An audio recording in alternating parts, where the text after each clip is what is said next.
so you're ready for that, versus a 100-mile race. I mean, people are breaking down barriers with how fast those can be done. Yeah. And so then you're going out guns blazing from the start, and then you've got a higher potential for a blow up that just can't be fixed.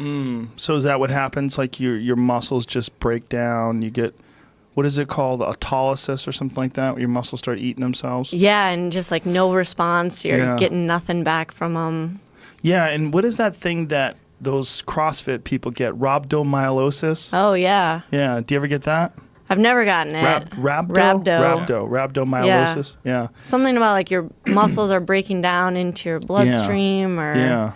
Yeah, that's not good. It's supposed to be horrible. Yeah. And apparently, like, way more common today than muscle breakdown damages the kidneys.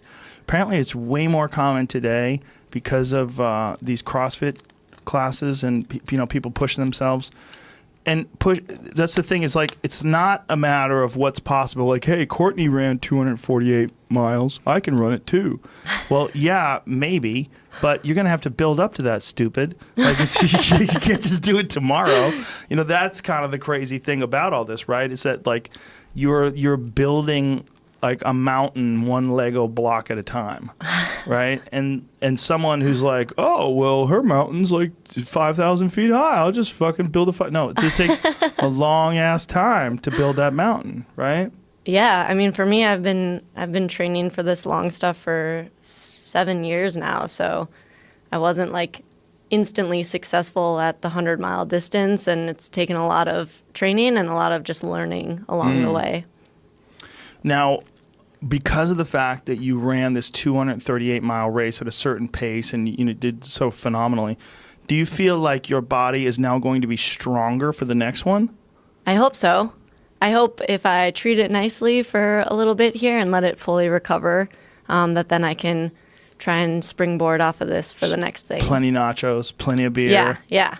Just load it in. Now, do you do any other kind of training? Do you do any weightlifting or yoga or anything else? You incorporate anything else? Yeah, I do. I go to the gym. Mostly at the gym, I do core work and like throw around a couple 5-pound dumbbells.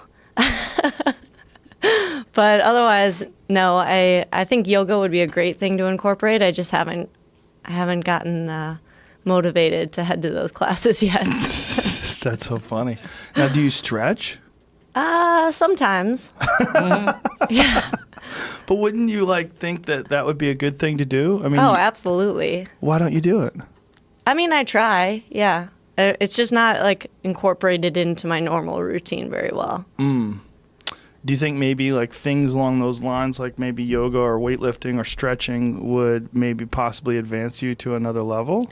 Yeah, I mean, I might as well try and see. Yeah, but that's what I'm thinking. I'm like, you're so far ahead now that I would imagine it's a matter of like, what could possibly make you better? Like you're obviously to win by that extreme a margin.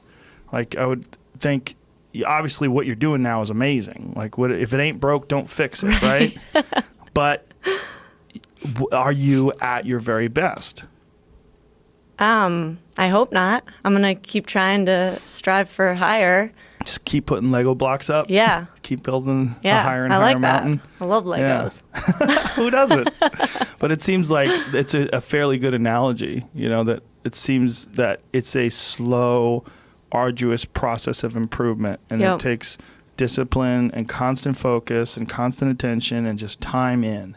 Yeah, and enjoying it too. Yeah. Like that's a huge part of it for me as well. Is I'm loving it still. So, but you think that's part of the success as well? The enthusiasm that you have? I think it's got to be. If you're out there grinding every day for hours and you're just hating it, I mean, then you won't be jazzed to go to any starting line. Yeah, well, that's like sort of what you were saying about the water thing. That if you're low on water, like don't let it freak you out. Just deal with it, and it'll be less. Like that really does apply to life, doesn't it? I think so. Yeah. Yeah. No matter if you run or not, I think just figuring out how to deal with